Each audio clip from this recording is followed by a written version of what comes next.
यह दुनिया भी बहुत ही ज्यादा विचित्र है। इस दुनिया में बहुत सारी प्रजाति हैं और हर प्रजाति का एक राजा होता है। जैसे पक्षी, जानवर और रेप्टाइल्स की प्रजातियां इस धरती पे बहुत पुराने समय से मौजूद हैं और हर एक प्रजाति का एक राजा होता है। शायद ही आपने कभी एक बात पे गौर किया होगा कि किसी भी प्रजाति का जो कोई राजा होता है वो अक्सर मांसाहारी होता है। जैसे जंगल का राजा शेर, सरीसृपों का राजा मगरमच्छ, तो कुछ कहते हैं कि एनाकोंडा होता है। लेकिन पक्षियों में ऐसा कोई कंफ्यूजन नहीं है। सभी को पता है कि पक्षियों का एकमात्र राजा केवल बाज होता है, यानी कि ईगल। बाज को यह राजा का खिताब उसके कई गुणों के कारण मिला है। बाज यानी ईगल की ताकत, सजगता और उसकी ऊंचाई पे उड़ान भरने की वजह से उसे पक्षियों का राजा माना जाता है। इस दुनिया में बाज को 6 किलो तक का वजनी जानवर लेकर आसमान में उड़ते हुए देखा गया है। पूर्ण रूप से मांस पे ही डिपेंड होते हैं और उनके शिकार में मछली, खरगोश और दूसरे पक्षी भी शामिल है। बाज के अंदर राजा वाले गुण होते हैं तो वो उम्र भर एक ही स्थान पर अपना जीवन व्यापन करता है। हाँ, यदि भोजन की कमी के कारण वो विस्थापित हो सकते हैं। बाज अपने घोंसले बहुत ज्यादा बड़े और ऊंचाई पर बनाते हैं और आपको यकीन नहीं होगा उनका घोंसले का वजन काफी ज्यादा होता है। वह लगभग 6 फीट चौड़े और 4 फीट लंबे घोंसले बनाते हैं। मादा बाज एक बारी में 3 अंडे तक दे सकती है और इनके बच्चे 6 सप्ताह में 3 से 4 किलो तक के हो जाते हैं।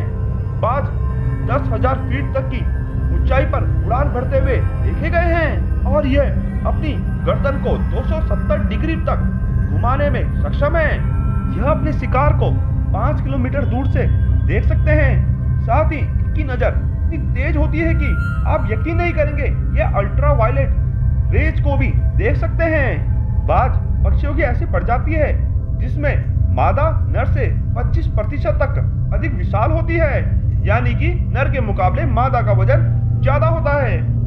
बाज की औसत उम्र लगभग 20 वर्ष तक मानी जाती है। इसकी रफ्तार शिकार के समय 160 किलोमीटर प्रति घंटा तक होती है। बाज की इस दुनिया में 60 से भी अधिक प्रजातियां मौजूद हैं, लेकिन इनमें कुछ प्रजातियां काफी ज्यादा ताकतवर और खतरनाक होती है। उनका नाम है गोल्डन ईगल और बेल्ड ईगल। यह दोनों काफी खतरनाक ईगल हैं। जैसे कि आप जानते ही हैं कि मांसाहारी जानवर शिकार की कमी होने पर अपनी ही प्रजाति पर हमला करने से भी डरते नहीं हैं। लेकिन यदि बेल्ड ईगल का मुकाबला गोल्डन ईगल से होता है, यदि इन दोनों का आमना सामना होता है, तो कौन है ज्यादा ताकतवर, कौन होगा विजेता, कौन बनेगा किसका शिकार, तो जानने के लिए इस वीडियो का अंत तक जरूर देखिएगा। लेकिन उससे पहले यदि आपने हमारा चैनल अभी तक सब्सक्राइब नहीं किया है तो सब्सक्राइब भी कर लीजिएगा और बेल आइकन को जरूर प्रेस कीजिएगा ताकि ऐसी रोमांचक जानकारी की नोटिफिकेशन सबसे पहले आप तक पहुंचे। तो सबसे पहले हमें जानना होगा इनकी शारीरिक संरचना के बारे में जो इनको एक कुशल शिकारी बनाती है। गोल्डन ईगल की लंबाई होती है 80 से लेकर 95 सेंटीमीटर तक, तो वहीं बेल्ड ईगल की लंबाई होती है 90 से लेकर 105 सेंटीमीटर तक। गोल्डन ईगल का पंखों का फैलाव होता है 6 से 7 फीट तक, तो वही बेल्ड ईगल के पंखों का फैलाव भी 6 से 7 फीट तक होता है। गोल्डन ईगल का वेट होता है 3 किलो से लेकर 6.5 किलो तक, तो वही बेल्ड ईगल का वेट होता है 3.5 किलो से लेकर 7 किलो तक।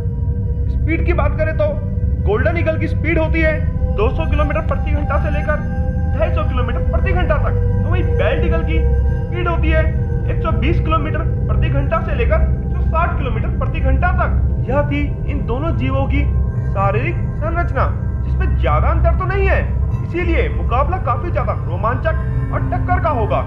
बेल्ड ईगल गोल्डन ईगल से अधिक वजन उठा सकता है, तो वहीं गोल्डन ईगल की रफ्तार बेल्ड ईगल से तेज है।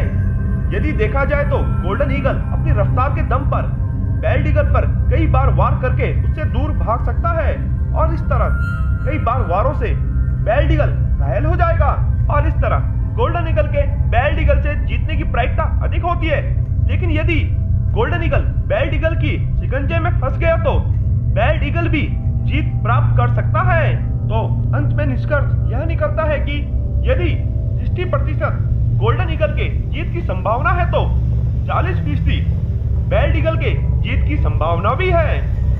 वीडियो अच्छी लगे तो लाइक कीजिएगा, शेयर कीजिएगा, सब्सक्राइब कीजिएगा, कमेंट करना बिल्कुल मत भूलिएगा। धन्यवाद दोस्तों।